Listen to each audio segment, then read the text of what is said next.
शुरू करते हैं अपना नया चैप्टर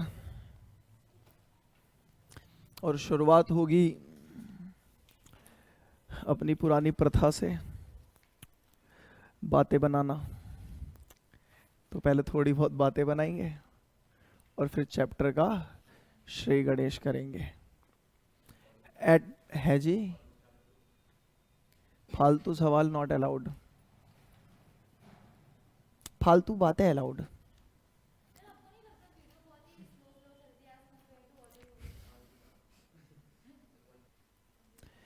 क्या आप लोगों ने सुना नहीं है, slow and steady wins the race, और धीरे धीरे रे मना धीरे सब कुछ होए, माली सींचे 100 घड़ा ऋतु आए फल होए।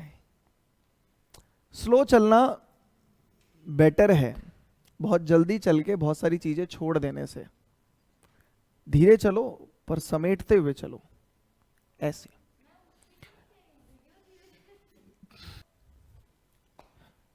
तो नाम डाल दो चैप्टर का बड़े बड़े शब्दों में, न्यूक्लियाई। एटम के बारे में पढ़ चुके हम बहुत अच्छे से, अब पढ़ेंगे न्यूक्लियस के बारे में। पहली बात तो न्यूक्लियस के बारे में पढ़ने की जरूरत पड़ी ही क्यों? क्यों पढ़ना है हमें न्यूक्लियस के बारे में? क्या न्यूक्लियस के बारे में हमें पता लग चुका है या इस चैप्टर में हमें न्यूक्लियस के बारे में पता लगेगा? मतलब न्यूक्लियस को जान चुके हैं हम, अब उसे पहचानना बाकी है। सही बात है ना? और न्यूक्लियस के बारे में तो हमें बता दिया था रदरफोर्ड जी ने। और मेन किस ऑब्जर्वेशन से न्यूक्लियस की के बारे में पता लगा था वो आपको पता है? अल्फा पार्टिकल का लार्ज एंगल डिफ्लेक्शन जो आया था, तो उससे उन्हें पता लग गया कि अल्फा पार्टिकल तो पॉजिटिव चार्ज पार्टिकल है, ऊपर से हैवी पार्टिकल है। अगर वो उस पर लार्ज एंगल डिफ्लेक्शन आ रहा है तो इसका क्या मतलब है कि कोई पॉजिटिव चार्ज बहुत सारा बैठा हुआ है। सही बात है ना? कहाँ बैठा हुआ है? तो मान लेते हैं कि वो एटम के सेंटर में बैठा हुआ है, सारा पॉजिटिव चार्ज। पहले यही माना जाता था कि दो ही टाइप के पार्टिकल होते हैं किसी एटम के अंदर, या तो इलेक्ट्रॉन या फिर न्यूक्लियस। न्यूक्लियस मतलब सारा पॉजिटिव चार्ज उसी के अंदर है। बाद में पता लगा कि न्यूक्लियस के अंदर भी दो टाइप के पार्टिकल होते हैं, प्रोटॉन और न्यूट्रॉन। क्या आपको पता है इलेक्ट्रॉन की डिस्कवरी किसने करी? प्रोटॉन की लाउड बोला करो भाई।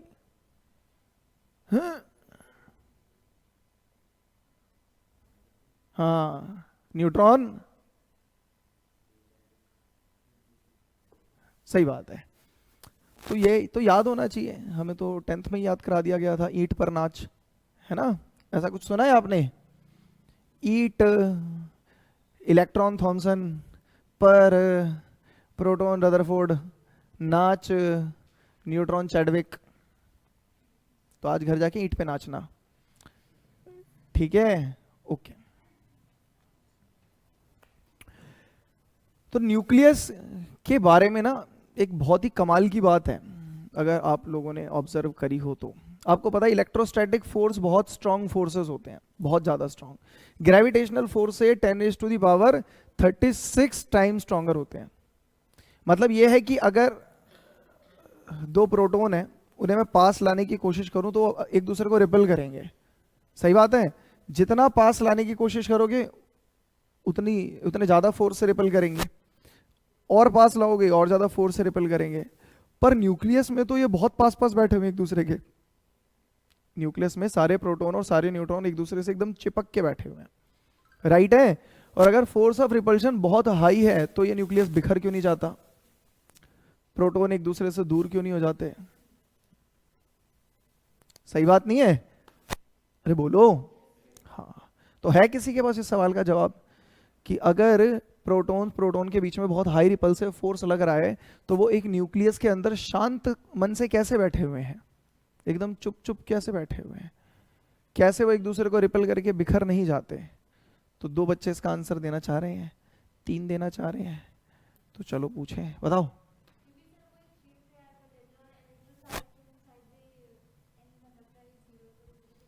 वाह! कह रही है कि वो एक शील्ड बना लेता है अपने आसपास, एक मेटल की लेयर बना लेता है जिसकी वजह से उसके अंदर इलेक्ट्रिक फील्ड आ नहीं पाती। आप अपनी खुद की बुक लिखें कुछ ऐसी। अभी तक तो ऐसा कंसेप्ट हमारे हिसाब से आया नहीं है, पर आपने ढूंढ लिया, वाह। और ऊपर से शील्ड, एक बात बताओ, क्या शील्ड वर्क करेगी अगर चार्ज शील्ड के अंदर ही हो? तो पहली बात तो यही खत्म हो जाती है। अगर इलेक्ट्रिक फील्ड बाहर से आ रही है और आप शील्ड के अंदर की बात करो तो अब इलेक्ट्रिक फील्ड उसके अंदर नहीं आएगी। लेकिन अगर आपने न्यूक्लियस के आसपास शील्ड बना ली तो इलेक्ट्रॉन या प्रोटॉन तो उसके अंदर ही बैठे हुए हैं, फिर कद्दू की शील्ड। सही बात है। तो ये तो वहीं पे समाप्त हो जाता है। वैसे ऐसा कुछ होता भी नहीं है, तो आपकी कल्पना शक्ति अच्छी है। हाँ,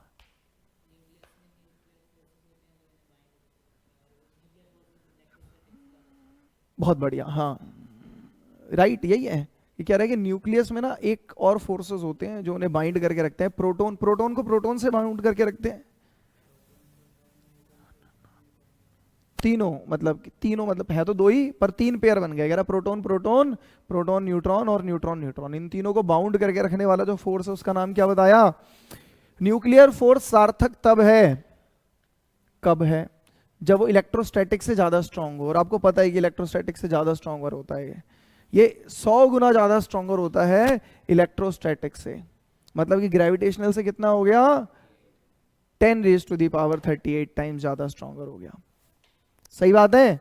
और अगर ये इतना स्ट्रांगर है तो न्यूक्लियस बहुत स्टेबल स्ट्रक्चर होना चाहिए। हाँ, होता भी है, स्टेबल स्ट्रक्चर होता है। पर कई न्यूक्लियस अनस्टेबल भी होते हैं। जैसे बड़े न्यूक्लियस है ना यूरेनियम वगैरह के, वो अनस्टेबल न्यूक्लियस होते हैं। वहां पर अनस्टेबिलिटी क्यों आ रही है? क्या वहां पे न्यूक्लियर फोर्सेस नहीं है? नहीं है। और न्यूक्लियस बड़े हो रहे हैं, क्यों बड़े हो रहे हैं न्यूक्लियस? क्योंकि इसमें नंबर ऑफ न्यूक्लियॉन्स बढ़ रहे हैं। न्यूक्लियॉन्स क्या होते हैं? न्यूक्लियॉन्स होते हैं न्यूक्लियस के पार्टिकल। न्यूक्लियस के पार्टिकल प्रोटॉन और न्यूट्रॉन है, इसलिए प्रोटॉन और न्यूट्रॉन को एक साथ न्यूक्लियॉन बोल देते हैं हम, कि न्यूक्लियस को बनाने वाले पार्टिकल। सही बात है। आपका न्यूक्लियस जितना बड़ा होता जाएगा, मतलब उसमें न्यूक्लियॉन्स उतने ज्यादा हैं, और न्यूक्लियस जितने ज्यादा हैं उतना न्यूक्लियर फोर्स बढ़ेगा। और न्यूक्लियर फोर्स अगर बढ़ रहा है तो न्यूक्लियस को स्टेबल होना चाहिए ना। पर न्यूक्लियस तो धीरे धीरे जितना बड़ा होता जाता है और अनस्टेबल होता चला जाता है। ऐसा होता है, बड़े न्यूक्लियस अनस्टेबल हो जाते हैं और इसलिए वो रेडियो एक्टिविटी शो करते हैं। सही बात है। इसका भी आंसर है आपके पास? आपके पास? किसी के पास?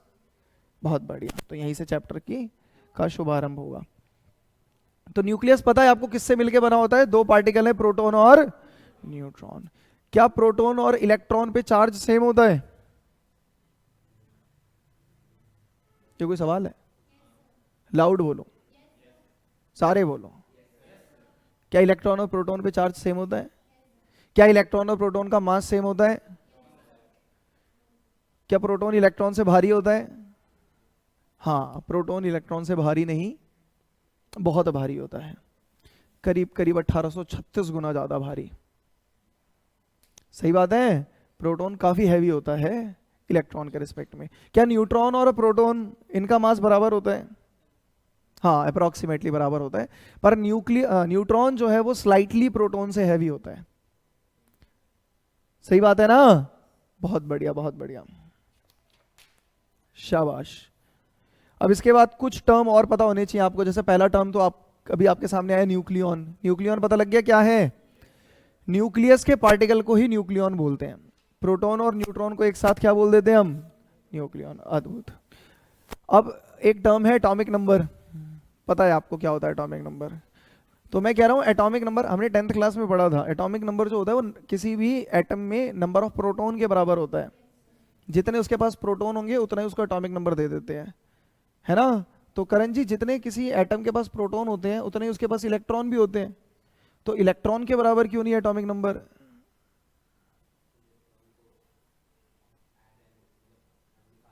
हाँ, कह रहा इलेक्ट्रॉन एक्सचेंज किया जा सकता है, इलेक्ट्रॉन को भगा सकते हैं। अच्छा, न्यूट्रॉन के बराबर क्यों नहीं है?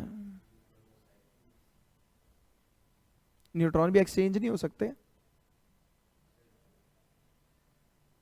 नहीं पता? किसी को पता है कि एटॉमिक नंबर को नंबर ऑफ न्यूट्रॉन के बराबर क्यों नहीं रखा?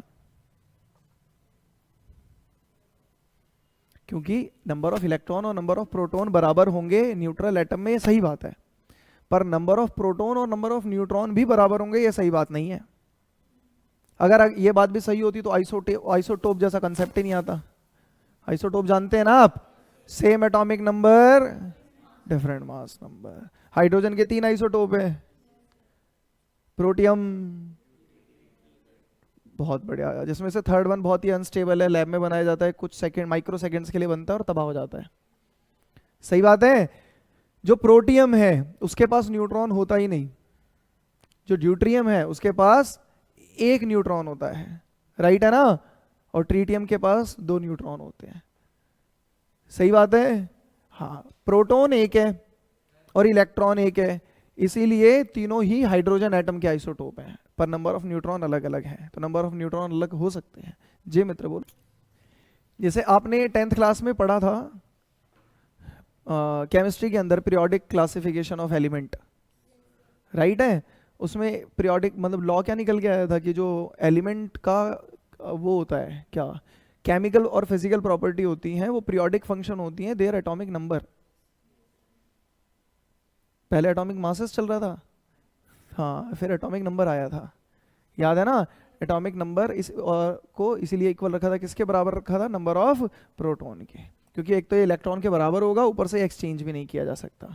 सही बात है, बहुत अच्छा। अगला है मास नंबर, एक और टर्म है मास नंबर। मास नंबर जानते हैं आप क्या होता है? मास नंबर मास नहीं होता, मास नंबर होता है। मतलब क्या है कि मास नंबर वो नंबर है जो ये बताता है कि किसी एलिमेंट के अंदर वो कितने पार्टिकल हैं जो मास बना रहे हैं, वो मास नहीं है। यही बात समझ में। जैसे मान लो मैं कह दूं कि इस क्लास के अंदर हर बच्चे का मास जो है वो 50 किलो है, हर बच्चे का मास 50 किलो है, हर एक बच्चे का मास 50 किलो है। अब इस क्लास में 20 बच्चे बैठे हैं, तो इस क्लास रूम का मास नंबर 20 है, मास नंबर 20 है, मास 20 नहीं है। मास निकालने के लिए 20 को एक बच्चे के मास से मल्टीप्लाई करना पड़ेगा। यही बात समझ में। तो मास नंबर क्या होता है? Mass number number of proton plus number of neutron होते हैं जो मास बना रहे होते हैं। अब क्योंकि इनका मास लगभग बराबर होता है, तो अगर आपको पता करना है कि मास कितना है, तो मास नंबर को एक न्यूक्लियॉन के मास से मल्टीप्लाई कर दें। समझ गए? अरे बोलो। हाँ, तो मास नंबर मास नहीं है। मास नंबर का सिंबल क्या होता है? हम क्या किससे दिखाते हैं केमिस्ट्री में? ए से, एटॉमिक नंबर जेड से, और एलिमेंट को एक्स से दिखा देते हैं, राइट है। तो जो एटॉमिक नंबर है वो बता देगा आपको कि किसी भी न्यूक्लियस में कितने प्रोटॉन है, और मास नंबर ये बता देगा कि किसी भी न्यूक्लियस में कितने न्यूक्लियॉन है। तो ए माइनस जेड आपको बता देगा कि किसी भी न्यूक्लियस में कितने न्यूट्रॉन है। सही बात नहीं है? A minus Z number of nucleons के, टोटल पार्टिकल्स में से प्रोटॉन हटा दो तो न्यूट्रॉन ही तो बचे। सही बात है ना? बहुत बढ़िया। अब न्यूक्लियर मास यही है, न्यूक्लियर मास निकालने के लिए क्या करोगे? मास नंबर को एक न्यूक्लियॉन के मास से मल्टीप्लाई कर दोगे। सही बात है, बहुत बढ़िया। इसके बाद है 4 वर्ड हैं छोटे छोटे से, जिसमें से एक पे बात हो भी गई, आइसोटोप, आइसोबार, आइसोटोन और आइसोमर। आइसोटोप अभी हो गई ना बात इस पे। क्या है आइसोटोप? बहुत बढ़िया, atomic number same, mass number, example भी देख लिया था हमने, राइट है ना। तो एटॉमिक नंबर सेम और मास नंबर अलग होने का बेसिक कॉज क्या है? नंबर ऑफ न्यूट्रॉन्स का अलग होना। प्रोटॉन और इलेक्ट्रॉन से फर्क नहीं पड़ता, इलेक्ट्रॉन से तो पड़ता ही नहीं है। सही बात है ना, न्यूट्रॉन अलग होके ही। अच्छा, मास नंबर आपने देखा है फ्रैक्शन में भी आता है। मास नंबर फ्रैक्शन में कैसे आ सकता है? क्योंकि ये तो बस ये बताता है कि नंबर ऑफ न्यूक्लियॉन कितने हैं। नहीं आई बात समझ में? जो मास नंबर है वो तो यही बताता है ना कि नंबर ऑफ न्यूक्लियॉन कितना है। अब नंबर ऑफ न्यूक्लियॉन जो है वो फ्रैक्शन में कैसे जा सकता है भाई? या तो नंबर ऑफ न्यूक्लियॉन 10 होंगे, या 11 या 12, 10.1, 11 पॉइंट समथिंग, ऐसा जाएगा क्या? पर जाता तो है, जाता है यार, कैसी बात कर दी आपने। सोडियम का एटॉमिक नंबर क्या है? और मास 23 एग्जैक्ट है।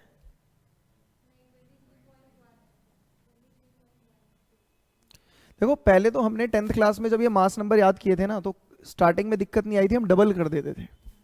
एटॉमिक नंबर का डबल कर दो मास नंबर, डबल कर दो मास नंबर। क्यों भाई? क्योंकि एटॉमिक नंबर क्या है? Number of proton. डबल कर दोगे तो उसमें न्यूट्रॉन भी ऐड कर दिए। पर कई जगह ये मामला सेट नहीं हो रहा, जहां वैल्यू डेसिमल में चली जाती है। पर सवाल है कि ये डेसिमल में जा क्यों रही है? बताओ केमिस्ट्री के ज्ञानियों, डेसिमल में क्यों जा रहा है? डेसिमल में जा रहा है आइसोटोप्स की वजह से। किसकी वजह से? अब एक ही एलिमेंट है, उसके नेचर में दो या दो से ज्यादा आइसोटोप प्रेजेंट है। अब आप किसका मास लिखोगे तो एवरेज लिखा होता है सबका। सही बात है। अब मैंने मान लो अगर किसी एलिमेंट का सैंपल लिया, उसमें उसके कई सारे आइसोटोप हैं, तो केवल ऐसे नहीं निकाल देते। एवरेज निकालने का क्या तरीका होता है कि किसी बॉडी का मास उसके मास परसेंटेज से मल्टीप्लाई करना होता है। जैसे वेटेड एवरेज निकालते हैं हम, फिर ऐड करके सबको फिर 100 से ही डिवाइड करते हैं, फिर वो वैल्यू फ्रैक्शन में चली जाती है। सही बात है ना? तो आप समझ गए क्यों वो फ्रैक्शन में जाता है, कहाँ जाता है। बहुत बढ़िया। तो आइसोटोप क्लियर है। Next is isobar. Isotope clear है तो आइसोबार भी क्लियर ही होगा, है ना? बता दो जल्दी से सबको। ये तो वही बात हो गई, एटॉमिक नंबर डिफरेंट। ऐसा होता है? हाँ होता है, तभी तो कॉन्सेप्ट है। बहुत बढ़िया, बहुत अच्छा समझाया आपने। एग्जाम्पल दोगे इसका? वो राइट है, राइट एग्जाम्पल। तो एक एग्जाम्पल दे रखा है, देखो बुक में कई सारे एग्जाम्पल हैं, जैसे H और He, पर यहाँ पे जो H है उसका एक आइसोटोप यूज कर रखा है ट्रीटियम, राइट है ना? और हीलियम का भी वो आइसोटोप यूज कर रखा है जिसमें नंबर ऑफ न्यूक्लियॉन कितने हैं? 3 है। अच्छा हीलियम है ना, अगर उसमें बोल दिया नंबर ऑफ न्यूक्लियॉन 3 है, तो अब आप कैसे पता करोगे कि इसमें कितने प्रोटॉन है कितने न्यूट्रॉन है? 2 प्रोटॉन है 1 न्यूट्रॉन है। क्लियर है? कैसे पता? क्योंकि हीलियम का एटॉमिक नंबर 2 है, तो मतलब प्रोटॉन तो 2 ही होंगे, जो बच गया वो न्यूट्रॉन है। सही बात नहीं है? बढ़िया समझते हो भाई। ऐसे ही और भी एग्जांपल दे रखे हैं, देख लेना। Next one is isotones. Isotone क्या है? आइसोटोन ऐसे न्यूक्लियस हैं जिसमें नंबर ऑफ न्यूट्रॉन सेम होंगे। क्या सेम होगा? न्यूट्रॉन सेम हो गए तो आइसोटोन। इसके भी एग्जांपल दे रखे हैं, दिख रहे हैं आपको? क्लोरीन और पोटेशियम। बहुत अच्छे। अब है नेक्स्ट इज आइसोमर। ये वर्ड सुना है आपने आज से पहले? वो केमिस्ट्री वाला आइसोमेरिज्म मत घुसेड़ देना इसमें। आइसोमर।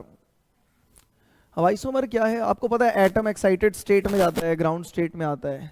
उस तरह से न्यूक्लियस भी एक्साइटेड और ग्राउंड स्टेट में जाता है। न्यूक्लियस भी कई बार एक्साइटेड स्टेट में जाता है, फिर ग्राउंड स्टेट में आता है। समझ रहे हो? तो जब नंबर ऑफ प्रोटॉन भी सेम हो, न्यूट्रॉन भी सेम हो, इलेक्ट्रॉन सब कुछ सेम हो, कुछ फर्क नहीं हो, लेकिन न्यूक्लियस एक एलिमेंट, मतलब 2 मैंने एटम ले लिए, ये एग्जैक्टली एक दूसरे जैसे हैं, एग्जैक्टली कोई मतलब कोई फर्क नहीं है इनके अंदर, पर एक का न्यूक्लियस एक्साइटेड स्टेट में, एक का ग्राउंड स्टेट में है, तो ये दोनों अब एक दूसरे के आइसोमर कहलाएंगे। समझ गए? बहुत बढ़िया। देखो क्या लिखा हुआ है, these are the nuclei with the same atomic number and same mass number but existing in। सही बात है, बहुत बढ़िया। इसके बाद एक और छोटा सा टॉपिक है आपका एटॉमिक मासेस। एटॉमिक मास मतलब एटम का मास, और एटम का सारा मास कंसंट्रेट करता है उसके न्यूक्लियस में, मतलब कि उसके सारे प्रोटॉन और न्यूट्रॉन का मास। अब मास की जो ऐसा यूनिट है वो हमें पता है किलोग्राम है, पर किलोग्राम इनके रिस्पेक्ट में बहुत बड़ी यूनिट है, बहुत बड़ी। सही बात है ना? वो तो हमें यूनिट चेंज करनी थी, यूनिट चेंज करनी थी, मतलब इनके कंपैरेटिव कोई यूनिट सेलेक्ट करनी थी। सही बात है? आपको पता है हमने केमिस्ट्री में इस यूनिट का यूज किया हुआ है, इसे AMU बोलते हैं हम, एटॉमिक मास यूनिट। एक नई यूनिट की जरूरत क्यों पड़ी?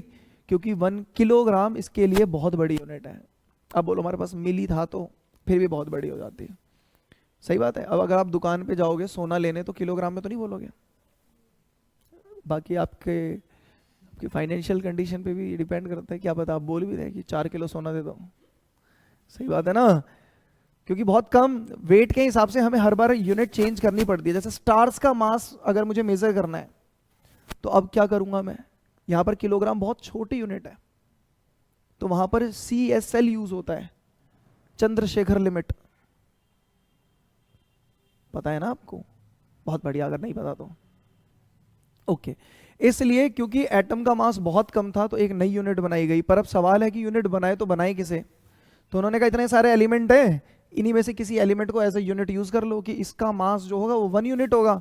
अब इससे कंपेयर करके सबका मास बता देंगे। नहीं आई बात समझ में? तो वो एलिमेंट जो सेलेक्ट किया वो था कार्बन। कार्बन ही क्यों? क्योंकि कार्बन हर जगह है। कार्बन कहाँ नहीं है? हर जगह। आप कार्बन से घिरे हुए हैं, आप घिरे हुए हैं, आप खुद कार्बन है। ऑर्गेनिक मैटर, ऑर्गेनिक केमिस्ट्री बिना कार्बन के जन्म ही नहीं लेती। मोस्ट इंपॉर्टेंट एलिमेंट है ऑर्गेनिक केमिस्ट्री का कार्बन। उससे कार्बन खींच लो, वहीं मर जाएगी वो। सही बात है ना? जो आपको बहुत दुखी कर रही है ना, उससे कार्बन निकाल लो बस, आप समाप्त है वो वहीं पे। राइट है ना? तो कार्बन हर जगह, केवल यही रीजन है कि कार्बन हर जगह प्रेजेंट है, इसलिए कार्बन को सिलेक्ट कर लिया। कार्बन मैक्सिमम बहुत सारे कंपाउंड बनाता है भाई, लगभग हर एलिमेंट के साथ कंपाउंड बनाता है। हाँ, एक तो कोवेलेंसी, टेट्रावेलेंसी, कोवेलेंट, हाँ उसे क्या कहते हैं? श्रृंखलन, कैटिनेशन, लंबी चैन बनाने की कैपेबिलिटीज रखता है वो। और ऊपर से बहुत सारे एलिमेंट्स के साथ कंबाइन हो जाता है, जो कि हाइड्रोजन नहीं होता इतना। हाइड्रोजन इतना बढ़िया नहीं है। पर हाइड्रोजन पता है आपको, ऑर्गेनिक केमिस्ट्री का सेकंड मोस्ट इंपॉर्टेंट एलिमेंट है। हल्के में मत लेना उसे। पर दिक्कत यह है, हमने कार्बन को एज ए यूनिट सेलेक्ट कर लिया। कार्बन को क्या मान लिया कि इसका मास जो है वो यूनिट मास, इसको ही यूनिट बोलेंगे, इससे कंपेयर करेंगे। अब जैसे किसी भी एलिमेंट का अगर मेरे को मास बताना है, तो मैंने मान लो तमन्ना का मास मेजर कर लिया कि ये इतने किलो की है। अब मेरे को अगर बताना है इसका मास कितना है, मान लो 50 किलो की है और ये भाई साहब 75 किलो के है, तो अब मैं बोल दूंगा कि इसका मास है 1.5 तमन्ना। आई बात समझ में? कि अब इसी से कंपेयर करते हुए सबका मास बता देंगे कि डबल है, ट्रिपल है, हाफ है, कितना है, वगैरह वगैरह। तो कार्बन का मास पता कर लिया, अब हर एक एलिमेंट का मास ऐसे ही बता देंगे हम। पर समस्या थी हाइड्रोजन, मतलब कार्बन से नीचे वाले, उनमें तो फ्रैक्शन में जाना था। तो उन्होंने कहा नहीं, ये तो नहीं चलेगा, ये नहीं चलेगा। तो यूनिट चेंज करनी पड़ी हमें। पर यूनिट चेंज करने के लिए सबसे बेसिक एलिमेंट क्या है? हाइड्रोजन। हाइड्रोजन का मास 1 लेट कर लो आप, फिर अब आप किसी का भी मेजर कर सकते हो, उससे छोटा थोड़ी कुछ मिलेगा। अब उसके न्यूक्लियस में एक प्रोटॉन हो, वो भी निकाल लोगे क्या आप? सही बात है ना? हाइड्रोजन का के मास से कंपेयर कराना एक अच्छा आइडिया था, पर हम पहले ही सेलेक्ट कर चुके हैं किसको? तो जो यूनिट बनाई उसको, काम तो वो हाइड्रोजन वाला ही कर रहा है, पर नाम उसे कार्बन वाला दिया गया है। हम बोल देते हैं 1/12 मास ऑफ कार्बन। ये कोई बात हुई? हाँ, यही बात हुई। और यही है आपका AMU, एटॉमिक मास यूनिट। बाद में से केवल यू बोलना शुरू कर दिया था कि कौन बार बार AMU करेगा। सही बात है। टिप्स पे याद होनी चाहिए आपको 1 AMU की वैल्यू। AMU और kg का कंपैरिजन पता होना चाहिए। देखो लिखा हुआ है 1.6606565 इंटू 10⁻⁻27 kg। अंडरलाइन कर लो, न्यूमेरिकल में हेल्प देगा। 1 AMU इतने kg के बराबर होता है, राइट है। प्लस इलेक्ट्रॉन, प्रोटॉन और न्यूट्रॉन, इन तीनों का मास भी आपको याद होना चाहिए।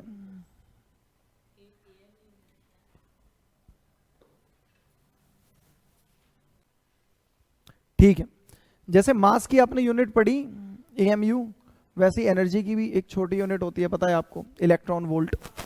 अब ये तो आपको पहले से ही पता है, क्योंकि एटम में यूज किया है, हमने किया है ना। बहुत अच्छे।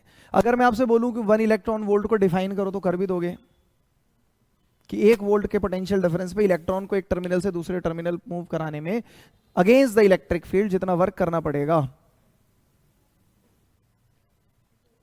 उसी को 1 इलेक्ट्रॉन वोल्ट बोलते हैं। और 1 EV कितने जूल के बराबर होगा? इलेक्ट्रॉन पे जितना चार्ज है। सही बात है, बहुत बढ़िया।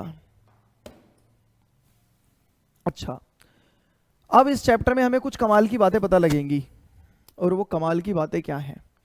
देखो ध्यान से, एक जगह लिखा हुआ है 1 AMU is equals to 931 mega electron volt. दिख रहा है आपको लिखा हुआ? दिख गया? अब यहां पे लेफ्ट साइड में जो है ना, वो लिखा हुआ है 1 AMU। AMU is the unit of mass. Right में लिखा हुआ है mega electron volt. Electron volt is the unit of energy. ये दो फिजिकल क्वांटिटी को, दो डिफरेंट फिजिकल क्वांटिटी को कैसे कंपेयर कर रहे हैं? जैसे अगर मैं आज से पहले बोलता आपसे कि दीपाली जी 1 किलो जो है वो 20 जूल के बराबर है, तो आप मानते ही नहीं कि ये क्या बकवास कर रहे हो आप। 1 किलो तो 1000 ग्राम के बराबर होता है। सही बात है ना भाई? मास का कंपैरिजन मास से करोगे, एनर्जी का कंपैरिजन एनर्जी से करोगे, पर यहां पर कंपैरिजन हो रहा है मास और एनर्जी का, कि एक एटॉमिक मास यूनिट इतनी एनर्जी के बराबर होता है। मास और एनर्जी बराबर हो सकती है क्या? तो आप अभी देखो, इसके जस्ट ऊपर लिखा दिख रहा होगा आपको, energy equivalence of AMU, Einstein mass energy equivalence. उन्होंने मास को एनर्जी और एनर्जी को मास में कन्वर्ट करके दिखा दिया था। ये कमाल की बात है दोस्तों, इन्हें मतलब इतने हल्के में मत लें आप। सही बात है ना, कि इतना मास, अब अगर मैं आपसे पूछूं कि इस बच्चे का सारा मास अगर एनर्जी में कन्वर्ट कर दिया जाए तो कितनी एनर्जी के बराबर होगा? अब निकाला जा सकता है? हाँ निकाला जा सकता है, क्योंकि एएमयू और केजी की रिलेशन मुझे पता है, इसका मास केजी में देख लेंगे।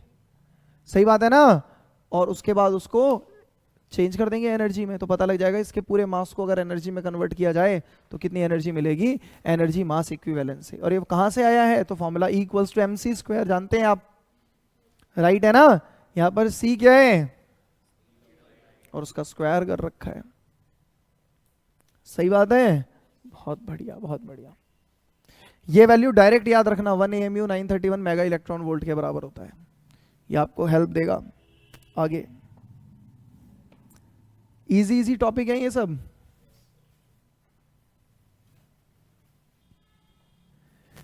नेक्स्ट टॉपिक है हमारा न्यूक्लियर साइज। दिख रहा है? अच्छा, यहां तक के तो सारे छोटे छोटे से टॉपिक थे, थ्योरेटिकल थे, तो मेरे हिसाब से हो गए होंगे क्लियर, राइट है ना। जैसे कि न्यूक्लियॉन क्या है? टोटल नंबर ऑफ प्रोटॉन और न्यूट्रॉन। एटॉमिक नंबर क्या है? नंबर ऑफ प्रोटॉन के बराबर। मास नंबर क्या है? उन दोनों का सम। सही बात है। न्यूक्लियर मास क्या है? मास नंबर को मल्टीप्लाई कर दो, एक न्यूक्लियॉन पे कितना मास है, राइट है। आइसोटोप क्या है? Same atomic number different mass number. Isobar क्या है? सेम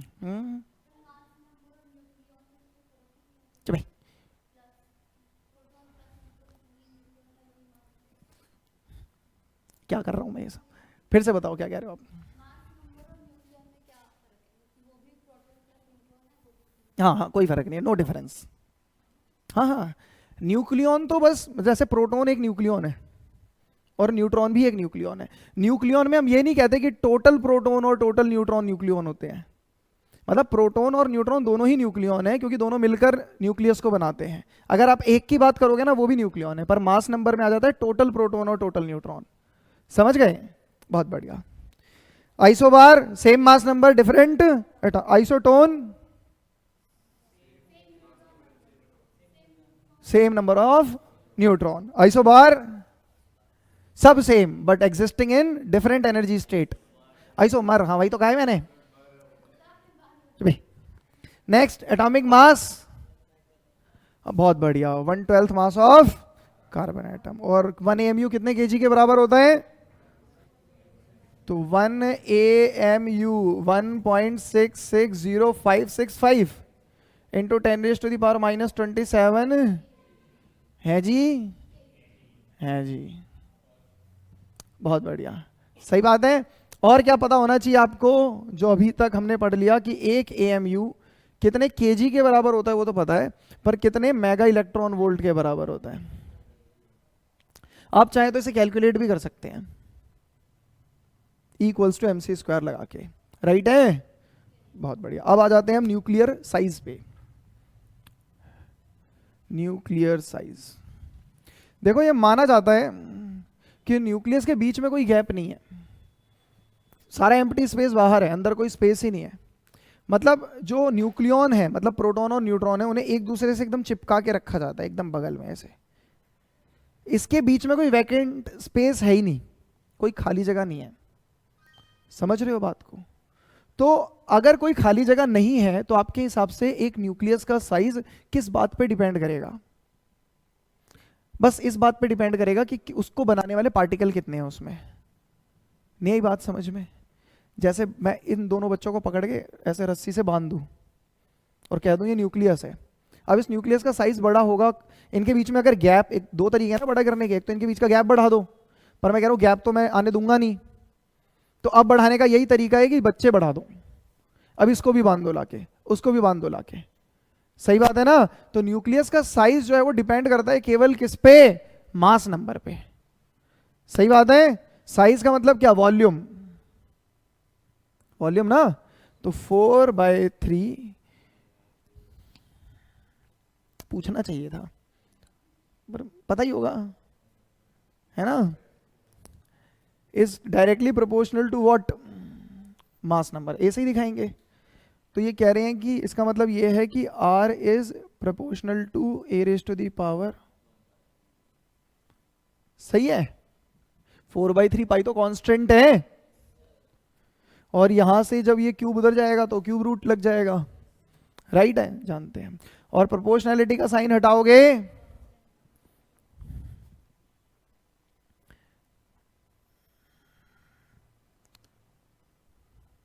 सही है, और ये क्या है, इसे बोलते हैं unit radius.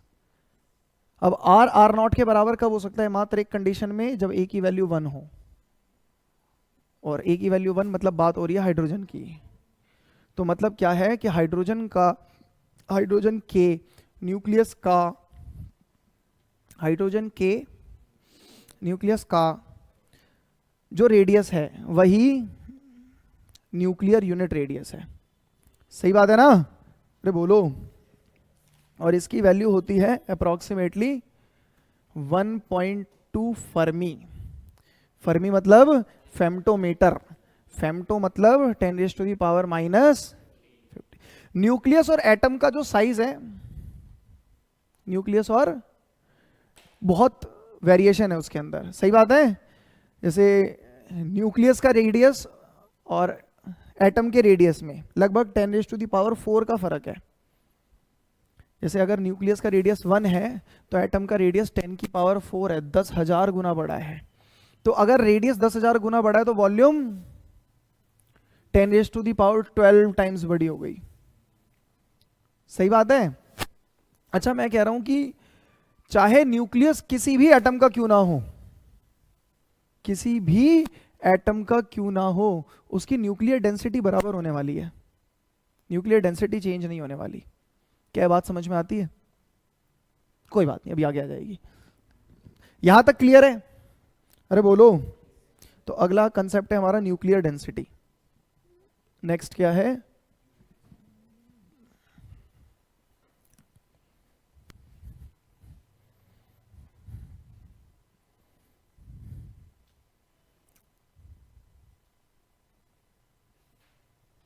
Nuclear density. Density क्या, मास बाय वॉल्यूम? बोलो। मास मतलब क्या? A. Volume means 4/3 pi R cube.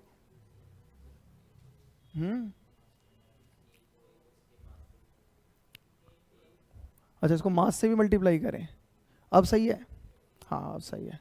A atom है, ए से एटम, एम से मास, वाह, डी से डेंसिटी, हो सवास सवास, हाँ सही है। ये है मास नंबर, और उसको एक न्यूक्लियन के मास से मल्टीप्लाई कर दिया तो हमें पता लग गया। आप किसी भी पर्टिकुलर न्यूक्लियस की डेंसिटी निकालना चाह रहे हो तो मास अपॉन वॉल्यूम, यही तो होता है ना फॉर्मूला। बहुत बढ़िया। तो मास 4/3 पाई, आर की जगह मैं लिख रहा हूं R0 A की पावर 1/3 का क्यूब। अभी तो पढ़ा हमने, ये नहीं पढ़ा तो कुछ कैंसिल हो गया, A कैंसिल हो जाएगा, क्या बचेगा? M 4/3 पाई R0 का क्यूब। एक बहुत ही कमाल की चीज हो गई, और वो कमाल की चीज ये हो गई कि मास नंबर कट गया। हाँ, तो डेंसिटी इस बात पे डिपेंड ही नहीं करती कि उसमें मास नंबर, मतलब कि उसमें नंबर ऑफ न्यूक्लियन कितने हैं। क्या ये बात आपको समझ में भी आती है कि डिपेंड नहीं करेगी? क्यों, कैसे डिपेंड करेगी? क्योंकि आप एम्प्टी स्पेस तो आने ही नहीं दे रहे। आप जितने भी पार्टिकल बांधते जाओगे उसके हिसाब से वॉल्यूम बढ़ता जाएगा और मास उसके रिस्पेक्ट में ही बढ़ेगा। कोई गैप आने दे रहा हूं क्या मैं? नहीं आने दे रहा। डेंसिटी तो वही रहने वाली है, बस स्पेस ऑक्यूपाइड बढ़ता जाएगा और मास भी बढ़ता जाएगा जैसे ही आप नंबर ऑफ न्यूक्लियॉन्स बढ़ाते जाओगे। इस बच्चे को ले आए, इसको ले आए, उसको ले आए, उसको ले आए, सबको ले आए, पर डेंसिटी तो उतनी रहेगी। कैच हो रही है बात? तो मैं कहना चाह रहा हूं, पहुंच चुकी है आप तक? पक्की बात है। जैसे मान लो, क्या लो, ये पेज है। अब मैं अगर पेज बढ़ाता जाऊं, सारे 10 पेज साथ में बांध दिए, 100 पेज साथ में बांध दिए, 500 पेज साथ में बांध दिए, तो क्या इससे इनकी डेंसिटी पे फर्क पड़ेगा क्या? नहीं ना। पर हाँ, अगर मैं पेजेस के बीच में गैप रखना चालू कर दूं या कोई और मटेरियल डालना चालू कर दूं, तब डेंसिटी पे फर्क पड़ जाएगा। सही बात नहीं है? वैसे तो ये सारे वही हैं, न्यूक्लियॉन ही है, और वो अपने रिस्पेक्ट में वॉल्यूम बढ़ा रहे हैं, राइट है? तो हमारी जो डेंसिटी, हमारी नहीं, न्यूक्लियस की, तो न्यूक्लियस की जो डेंसिटी है वो उसी के मास नंबर पे डिपेंड नहीं करती। मतलब हाइड्रोजन के न्यूक्लियस की डेंसिटी जो है वो यूरेनियम की न्यूक्लियस की डेंसिटी के बराबर ही होगी। क्या हम इसे कैलकुलेट कर सकते हैं? हम कर सकते हैं। हमें एक न्यूक्लियॉन का मास पता है, हमें एटॉमिक यूनिट रेडियाई भी पता है। हम वैल्यू को अगर पुट करेंगे और फाइनली इसको कैलकुलेट करेंगे तो ये निकल के आता है, पता है कितना? एक तो मैंने पेज पलट दिया, ये रिजल्ट आएगा 2.3 इंटू 10⁻17 kg पर मीटर क्यूब। समझ रहे हो आप कि अगर मैं 1 मीटर का एक क्यूब बनाऊं, इधर ध्यान, अगर मैं 1 मीटर का एक क्यूब बनाऊं जिसकी लेंथ भी 1 मीटर की हो, ब्रेथ भी 1 मीटर की हो, हाइट भी 1 मीटर की हो, और उसके अंदर सारे न्यूक्लियस को भरते जाए बिना गैप दिए, तो उसका मास इतना होगा, इतना। और ये मास अर्थ पे प्रेजेंट किसी भी ऑर्डिनरी मैटर से बहुत ज्यादा है। मतलब ये जो डेंसिटी है ये बहुत ज्यादा है। नहीं आई बात समझ? वाटर की डेंसिटी कितनी होती है? 1000 kg पर मीटर क्यूब। सही बात है ना? मतलब 1 मीटर का क्यूब बनाएंगे तो बस 1000 kg आ रहा है, और इसकी डेंसिटी देखो कितनी कमाल की है। सही बात है? तो न्यूक्लियस की डेंसिटी बहुत ही कमाल की होती है, बहुत ज्यादा। तो अगर मैं चाहूं कि मैं इस बच्चे की डेंसिटी न्यूक्लियस की डेंसिटी के बराबर कर दूं, तो मेरे को इसके बॉडी का सारा एम्प्टी स्पेस निकालना पड़ेगा। अब बोलो इसकी बॉडी में एम्प्टी स्पेस, सर देखो पेट में है, लंग्स में है, और भी डिफरेंट साइट बता दोगे आप, फिर मैं बोलूँगा नहीं, बायोलॉजी के विद्यार्थियों, फिजिक्स के विद्यार्थी बनो। एम्प्टी स्पेस, जो एम्प्टी स्पेस है वो इसके बॉडी के एक एक एटम के अंदर है। हर एक एटम अपने अंदर बहुत सारी खाली जगह लेके बैठा हुआ है। सही बात नहीं है? और वो सारी खाली जगह, मेरे को कुछ नहीं करना, मैं से कुछ नहीं कह रहा, मैं की बॉडी की बस खाली जगह निकालता जा रहा हूँ। खाली जगह, ये श्रिंक होता जाएगा, श्रिंक, और ये गायब हो जाएगा,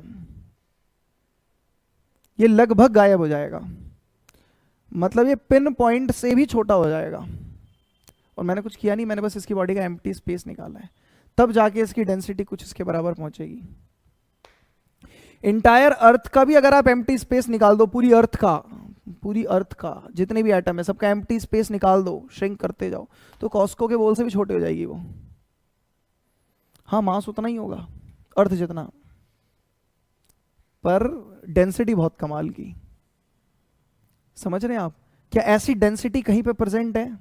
हाँ प्रेजेंट है, एटम के न्यूक्लियस में। अरे नहीं, कहीं किसी जगह ऐसा मटेरियल प्रेजेंट है जिसके पास ऐसी डेंसिटी हो, इतनी कमाल की डेंसिटी हो? तो न्यूट्रॉन स्टार्स होते हैं जिनके अंदर एम्प्टी स्पेस खत्म हो चुका होता है, फ्यूज हो चुके होते हैं न्यूक्लियस एक दूसरे से, एम्प्टी स्पेस सारा निकल चुका होता है। समझ गए? तो अगर इन मित्रों को वहां भेज दिया जाए कि जाओ न्यूट्रॉन स्टार पे, और यहाँ से मैं बढ़िया एक प्लास्टिक के चम्मच दे दूँ इन्हें कि न्यूट्रॉन स्टार से एक चम्मच भर के मटेरियल उठा लाओ, तो उठ जाएगा? पहली बात तो नहीं उठेगा। वो एक चम्मच मटेरियल जो ये उठा के लेकर आएगा ना, वो आधी अर्थ से भारी होगा। समझ रहे हैं आप? कहाँ से समझ रहे हैं? वो उसके क्या कमाल की डेंसिटी है, उसमें एम्प्टी स्पेस ही नहीं है, सारे एलिमेंट एक दूसरे से इतने क्लोज आ चुके हैं, एकदम बगल में बैठे हुए, चिपक के बैठे हुए हैं, राइट ना? बहुत बढ़िया, बहुत ही गजब समझते हैं आप। अब ये एग्जाम्पल्स कर लेना जितने भी दिख रहे हैं।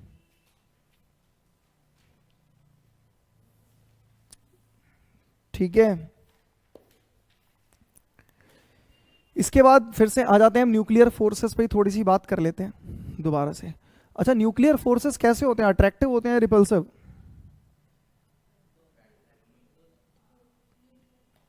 न्यूट्रल। ये कौन से फोर्स होते हैं? ये न्यूट्रल फोर्स तो पहली बार सुना है मैंने, कि फोर्स तो हूं मैं, पर ना ही अट्रैक्ट करूंगा ना ही रिपल करेगा। क्या तू फिर? अरे अम्मा, तो अट्रैक्टिव भी होते हैं और रिपल्सिव भी, आप ये कह रहे हो? अब अगर न्यूक्लियर फोर्स रिपल्सिव हो गए तो दिक्कत नहीं हो जाएगी? हो जाएगी ना। दिक्कत ये हो जाएगी कि प्रोटॉन भाई साहब पहले ही चाहते थे रिपेल होकर एक दूसरे से दूर हो जाए, और उन्होंने साथ लिया था, हाथ पकड़ा था किसका, कि ये मुझे बचाएगा, ये मेरा देवता है। कौन? Nuclear force. पर उसने भी अपना रूप बदल दिया, मैं भी रिपल्सिव। अब वो भी रिपल्सिव, तो ये तो तबाही। सही बात है। तो कोई कंडीशन है कि इस कंडीशन में रिपल्सिव होगा, उस कंडीशन में अट्रैक्टिव होगा। एक तो बात याद रखो कि न्यूक्लियर फोर्स बहुत ही शॉर्ट रेंज फोर्स होते हैं, पड़ोसी पे लगते हैं, पड़ोसी के पड़ोसी पे नहीं लगते।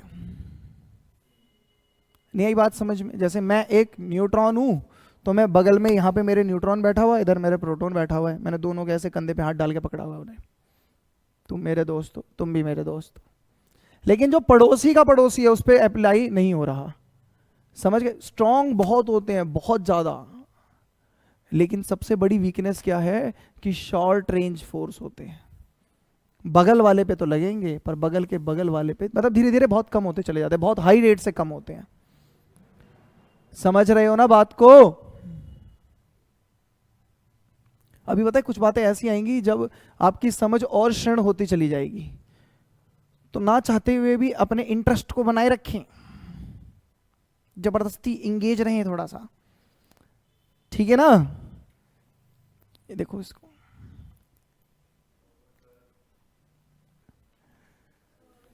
तो आओ एक ग्राफ दिखाएं आप लोगों को। न्यूक्लियर फोर्स, राइट ना?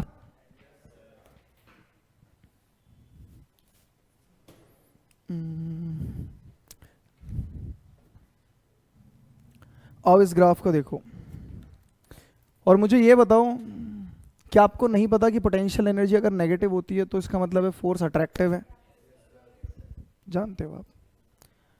और ये क्या है? ये दो न्यूक्लियॉन के बीच का गैप है। ये एक न्यूक्लियॉन है, ये एक न्यूक्लियॉन है। सही बात है। और ये वाली वैल्यू है 0.8 FM, फेम्टोमीटर। क्या ये वो वैल्यू है? अगर दो न्यूक्लियॉन के बीच का गैप इतना हो गया, 0.8 FM के बराबर हो गया, तो इस टाइम पर पोटेंशियल एनर्जी नेगेटिव में अपनी पीक पर है। अरे हाँ या ना? मतलब ये क्या है कि ये वो डिस्टेंस है जिसपे क्या होगा, अट्रैक्टिव फोर्सेस सबसे ज्यादा होंगे। अरे हाँ या ना? अब अगर आप इससे डिस्टेंस को और कम करोगे तो क्या होगा? डिस्टेंस और कम करने से अट्रैक्टिव फोर्स कम होना चालू हो जाएगा, कम होना चालू हो जाएगा लगभग इस वैल्यू तक। सही बात है। और ये वो वैल्यू है जिसपे आपका क्या है, न्यूक्लियर फोर्स जीरो भी हो जाएंगे कम करने पर। 0.8 याद रखना है आपको। 0.8 FM से अगर आपने न्यूक्लियॉन के बीच का गैप कम किया तो क्या हो रहा है, आपके अट्रैक्टिव फोर्स कम होने चालू हो गए, और कम होते होते एक लिमिट पर जीरो भी हो गए। आप डिस्टेंस को और कम करोगे तो उसके बाद ये फिर से रिपल्सिव होना चालू हो जाएंगे, धक्का देना चालू कर देंगे। न्यूक्लियर फोर्सेस के बारे में बात हो रही है। सही बात है। और अगर आप 0.8 से डिस्टेंस को बढ़ाओगे तो भी क्या होगा, अट्रैक्टिव फोर्स कम होना चालू हो जाएगा, और लगभग 4 फेम्टोमीटर के बाद वैल्यू जीरो हो जाएगी। न्यूक्लियर फोर्स की वैल्यू 4 FM के बाद क्या हो जाएगी, शून्य। ये 4 FM 4 फेम्टोमीटर के बाद ही जीरो हो गई, इसलिए कहते हैं कि शॉर्ट रेंज फोर्स है, बहुत छोटी रेंज का फोर्स है। पड़ोसी पे तो लगेगा, हाँ, मतलब नहीं लगेगा का मतलब ये नहीं ही लगेगा, कंपैरेटिवली बहुत कम लगेगा, बहुत हाई रेट से रिड्यूस होता चला जाएगा। क्या ग्राफ पकड़ में आया आपको? पक्की बात। तो न्यूक्लियर फोर्सेस के बारे में ना अभी आपको दो बहुत ही खास बातें पता लग गई। एक तो ये बात कि ये इस नेचर का स्ट्रॉन्गेस्ट इंट्रैक्शन है, इससे स्ट्रॉन्ग फोर्स नहीं है नेचर में कोई। सही बात है। दूसरी ये पता लग गई कि ये शॉर्ट रेंज होता है। एक वैल्यू के बाद लगना ही बंद हो जाता है। जबकि इलेक्ट्रोस्टैटिक फोर्स जो इससे 100 गुना कमजोर फोर्स है, वो लॉन्ग रेंज फोर्स होते हैं, बहुत लॉन्ग रेंज। सही बात है। Gravitational force long range force होते हैं। अरे लॉन्ग रेंज होते हैं ना। ओ सन लगा रहा है ना अर्थ पे, 15 करोड़ किलोमीटर दूर होने के बाद भी लगा रहे हैं, ये कह रहे स्टार्स भी लगा रहे हैं। आप समझो, मैंने जब ऐसे किया तो मैंने इस अपनी गैलेक्सी के हर स्टार को डिस्टर्ब कर दिया, क्योंकि ऐसे करके तुमने क्या कर लिया, ऐसे करके मैंने अपनी बॉडी का सेंटर ऑफ मास हिला दिया। अब सेंटर ऑफ मास से जितने भी स्टार्स थे, अगर हर एक इंडिविजुअल को देखो तो उनके हमारे बीच का जो डिस्टेंस है वो बदल गया, जिसकी वजह से सबके बीच में लगने वाला फोर्स, उनकी गति छेड़ दी मैंने, पर बहुत ही मतलब वो अमाउंट सिग्निफिकेंट नहीं है, बहुत छोटी वैल्यू से छेड़ी है। सही बात है ना, वाह, पर छेड़ दी। सही बात है। तो gravitational force long range force, electrostatic force long range force, माई चाटा long range, and nuclear force बहुत मतलब शॉर्ट, क्या तुच्छ रेंज फोर्स। समझ गए ना। एक बात और खास पता लगी आपको इसमें, आपको क्या, कि ग्रेविटेशनल फोर्स जैसे केवल अट्रैक्टिव होता है नेचर में, इलेक्ट्रोस्टैटिक अट्रैक्टिव रिपल्सिव दोनों होते हैं, न्यूक्लियर फोर्स भी अट्रैक्टिव और रिपल्सिव दोनों होते हैं। पर न्यूक्लियर फोर्सेस जो है, इलेक्ट्रोस्टैटिक फोर्स तो अट्रैक्टिव रिपल्सिव होंगे, वो इस बात पे डिपेंड करता है कि आपने कौन से पार्टिकल सेलेक्ट किए हैं। पर न्यूक्लियर फोर्स डिस्टेंस पे डिपेंड करता है कि वो अट्रैक्टिव होगा रिपल्सिव होगा। न्यूक्लियर फोर्स का ऐसा है कि भाई देखो, ना तो बहुत पास आओ हमारे, ना बहुत दूर जाओ हमसे, बहुत ही नपी तुली दूरी मेंटेन रखना चाहता है वो। सही बात है। बहुत पास जाओगे उसके तो भी दिक्कत है, दूर जाओगे तो भी दिक्कत है, इतनी यहीं बैठे रहो। हाँ, पास जाओगे तो भी लात मार देगा आपके। समझ गए ना। हाँ, ऐसे प्राणी देखने को मिलते हैं हमें, आम जीवन में भी देखने को मिलते हैं। अच्छा ओके, ये क्या बताने लग गया मैं। एक चीज और, ये मास डिपेंडेंट फोर्स होता है। क्या चीज?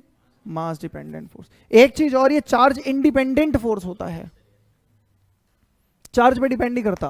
प्रोटॉन प्रोटॉन के बीच में भी लगता है, प्रोटॉन न्यूट्रॉन के बीच में भी लगता है, न्यूट्रॉन न्यूट्रॉन के बीच में भी लगता है। इसी को पीपी फोर्स, पीएन फोर्स और एनएन फोर्स बोल देते हैं हम। पीपी मतलब, वाह, अब आगे तो पूछेंगे नहीं क्योंकि आपको पता है, ठीक है ना, बहुत बढ़िया। देखो ये सारे फैक्टर आपको बहुत आसानी से समझ में आ गए, पर अभी जो आपके फैक्टर समझ में नहीं आएगा पर थोड़ा समय लगेगा आने में, वो है सैचुरेशन इफेक्ट। कि न्यूक्लियर फोर्सेस एक सैचुरेशन इफेक्ट दिखाते हैं। पर उस सैचुरेशन इफेक्ट पे जाने से पहले आपका सवाल।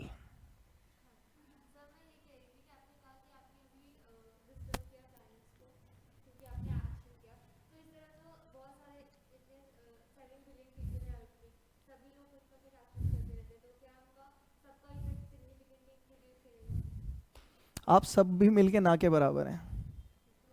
मैं बात कर रहा हूँ मिल्की वे गैलेक्सी के रिस्पेक्ट में। मिल्की वे गैलेक्सी के रिस्पेक्ट में हमारे पूरे सोलर सिस्टम की औकात 0 है, और पूरे सोलर सिस्टम के रिस्पेक्ट में हमारी अर्थ की औकात 0 है, और इंटायर अर्थ के रिस्पेक्ट में all population of human being औकात 0। तो 0 0 मिलके कर क्या लेंगे? समझ रहे? आप ये तो सोच रहे हो कि इतने सारे लोग, सर इतने सारे, इतने बिलियन, अरे वो स्टार्स हैं, तुम्हारे बिलियन, तुम सब बिलियन एक डॉट पे बैठे हुए हो, ऐसे मसल देंगे किसी दिन, निपट जाओगे सारे बिलियन। अच्छा ये तो खैर, हाँ जी ठीक है। तो क्या पता लगा हमें? Strongest interaction, short range force, attractive और रिपल्सिव भी होगा डिफरेंट डिस्टेंस पे, मतलब variation with distance, charge independent, ये बात भी समझ में आ गई ना सारी। सैचुरेशन इफेक्ट, सैचुरेशन का मतलब होता है संतृप्त हो जाना, इच्छाएं समाप्त हो जाना। संतृप्त समझते हैं ना आप, सैचुरेट हो जाना। ये वर्ड आपने पहली बार कब सुना था मित्र? केमिस्ट्री में। मैं कब सुना था? केमिस्ट्री में। ओ बढ़िया टाइम बताते हो। तो मेरे हिसाब से तब सुना होगा कि जब जैसे आप पानी में चीनी घोले, फिर घोले और फिर घोले, फिर एक समय के बाद वो घुलना बंद कर देगी, क्योंकि जो हाँ वो संतृप्त हो चुका है, सैचुरेट हो चुका है, अब और चीनी अपने अंदर नहीं घोल सकता। तो ऐसे ही पढ़ते पढ़ते भी हो जाता है आपके साथ, जब लगातार कंटेंट जा रहा हो दिमाग में, हो रहा है, तो क्या होता है कि धीरे धीरे दिमाग सैचुरेट हो जाता है, फिर और जाना बंद हो जाता है कि अब और जाएगा नहीं। पर फिर पता है आपको कि सैचुरेशन पॉइंट बढ़ाया जा सकता है, आप उस पानी को गर्म करें, फिर अब आप उसमें और चीनी घोल सकते हैं। तो जैसे आप सैचुरेट हो गए हो, तो आपका भी मतलब बढ़ाया जा सकता है उसे, थोड़ा सा मतलब कान से हीट वीट निकलेगी, फिर ऐसे सुनोगे 2 घंटे और बैठ के। सही बात है, क्या रिकॉर्ड करवा रहे हो तुम। ओके, तो सैचुरेशन इफेक्ट का मतलब क्या है कि आप नंबर ऑफ न्यूक्लियॉन्स बढ़ाओगे ना, तो जो न्यूक्लियर फोर्स है वो बढ़ेगा। बोलो तो बढ़ेगा ही, क्योंकि न्यूक्लियर फोर्स को बनाने वाले कौन है? न्यूक्लियॉन्स है। सही बात नहीं है? तो अगर आप न्यूक्लियॉन्स बढ़ा रहे हो तो फोर्स बढ़ेगा, और बढ़ाओ और बढ़ेगा, और बढ़ाओ और बढ़ेगा, बढ़ाते जाओ, बढ़ता जाएगा। सैचुरेशन कहाँ आया? आएगा। सैचुरेशन इफेक्ट, पहली बात तो ध्यान रखना कि टोटल न्यूक्लियर फोर्स की बात नहीं करते हम। सैचुरेशन इफेक्ट शो करता है nuclear force per unit nucleon. नई बात समझ में? टोटल न्यूक्लियर फोर्स तो बढ़ता ही बढ़ता है, पर फोर्स बिटवीन 2 न्यूक्लियॉन या force acting on single nucleon वो कांस्टेंट हो जाता है, एक वैल्यू के बाद बढ़ना बंद हो जाता है। नहीं आ रही बात समझ में? देखो क्या है मुद्दा, क्या है कि मैं बैठा हुआ हूं, अभी तो न्यूक्लियर फोर्स क्या ही होगा क्योंकि मैं अकेला हूं, पड़ोस में आके कोई बैठ गया, अब न्यूक्लियर इंटरेक्शन, वैसे मान लो मैं प्रोटॉन वो भी प्रोटॉन, वैसे तो मेरे को लात मार के भगा देना चाहिए था उसे, पर वो इतनी दूरी पे आ गया है अब कि फोर्स अट्रैक्टिव हो चुके हैं, न्यूक्लियर फोर्स एग्जिस्टेंस में आ चुका है। समझ रहे हो बात को? तो अब उसको मैं चाहकर भी दूर नहीं भगा सकता। तो न्यूक्लियर फोर्स आ गया, बढ़ गया, अरे बोलो, अब उसके बगल भी आके कोई बैठ गया, तो क्या मेरे पे लगने वाला न्यूक्लियर फोर्स और बढ़ गया? तो आंसर है हाँ, और बढ़ गया, क्योंकि शॉर्ट रेंज है, पड़ोसी पे लगेगा, पड़ोसी के पड़ोसी पे भी थोड़ा बहुत तो लगेगा ही। उसके बगल भी आके बैठ गया, अब एक लिमिट के बाद आके बैठता जाए, मेरे को कोई मतलब नहीं है, क्योंकि एक लिमिट के बाद मुझ पे लगने वाला फोर्स और नहीं बढ़ेगा। समझ में आई? जब आप मेरे से एक सिग्निफिकेंट डिस्टेंस से दूर जाने लगोगे और अब न्यूक्लियॉन बढ़ाते जाओ, तो उससे मेरी सेहत पे कोई फर्क नहीं पड़ेगा, क्योंकि शॉर्ट रेंज फोर्स है ना। अरे 2 न्यूक्लियॉन के बाद तीसरा बैठे, 10वां बैठे, वो मेरे पे तो फोर्स लगा ही नहीं रहा। तो हर एक न्यूक्लियॉन पे लगने वाला फोर्स नहीं बढ़ रहा, हाँ पर नेट फोर्स बढ़ रहा है। तो सैचुरेशन इफेक्ट कौन शो करता है? न्यूक्लियर फोर्स, मतलब binding energy per unit nucleon, binding energy पर न्यूक्लियॉन बोलते हैं इसे। हर एक न्यूक्लियॉन पे लगने वाली बाइंडिंग एनर्जी सैचुरेशन इफेक्ट दिखाती है। अरे समझ में आ रही है बात? यही तो कारण है कि हमारा जो न्यूक्लियस है वो थोड़े समय बाद अनस्टेबल होने लगता है करण जी, यही कारण है। कैसे, क्या कारण है? क्योंकि नंबर ऑफ न्यूक्लियॉन बढ़ा रहे हो आप, लोग बढ़ते जा रहे हैं, न्यूक्लियर, मेरे पे लगने वाला न्यूक्लियर फोर्स बढ़ नहीं रहा, लेकिन मेरे पे लगने वाला रिपल्सिव फोर्स बढ़ रहा है, क्योंकि आप जितने प्रोटॉन लेकर आओगे उतना इलेक्ट्रोस्टैटिक फोर्स बढ़ेगा। बोलो न्यूक्लियर भी तो बढ़ेगा, बढ़ेगा, पर हर एक इंडिविजुअल पे लगने वाला न्यूक्लियर फोर्स तो नहीं बढ़ रहा, पर हर एक इंडिविजुअल पे लगने वाला इलेक्ट्रोस्टैटिक फोर्स बढ़ रहा है। कारण, क्योंकि इलेक्ट्रोस्टैटिक फोर्स तो लॉन्ग रेंज फोर्स है, मैं उस पे न्यूक्लियर फोर्स नहीं लगा पा रहा, पर मैं उसे धकेल दूंगा इलेक्ट्रोस्टैटिक फोर्स लगा के। मतलब इसने मेरे को बांध रखा था एक फोर्स के साथ, बहुत स्ट्रांग फोर्स था, वो जो स्ट्रांग इंटरेक्शन था हमारे बीच का वो बढ़ा, पर वो बढ़ना बंद हो गया। पर जो रिपल्सिव फोर्स है वो भी लगा रहा था ये, पर पड़ोसी ने भी लगाया, उसके पड़ोसी ने भी लगाया, उसके पड़ोसी ने भी लगाया, तो धीरे धीरे क्या होगा, न्यूक्लियर फोर्स की डोमिनेंसी क्षीण होती चली जाएगी, और जहां वो क्षीण होती चली गई वहां आपके न्यूक्लियस अनस्टेबल होना चालू कर देंगे। और अनस्टेबल न्यूक्लियस क्या करेंगे? स्टेबिलिटी गेन करने के लिए अपने में से अल्फा बीटा गामा रेडिएशंस निकालना चालू कर देंगे, पार्टिकल्स निकालना चालू कर देंगे, जिसे हम कहते हैं रेडियो एक्टिविटी, रेडियो एक्टिविटी। सही बात है ना? बोलते ही नहीं है। बस अभी के लिए इतना ही, मिलेंगे आप लोगों से नेक्स्ट क्लास में।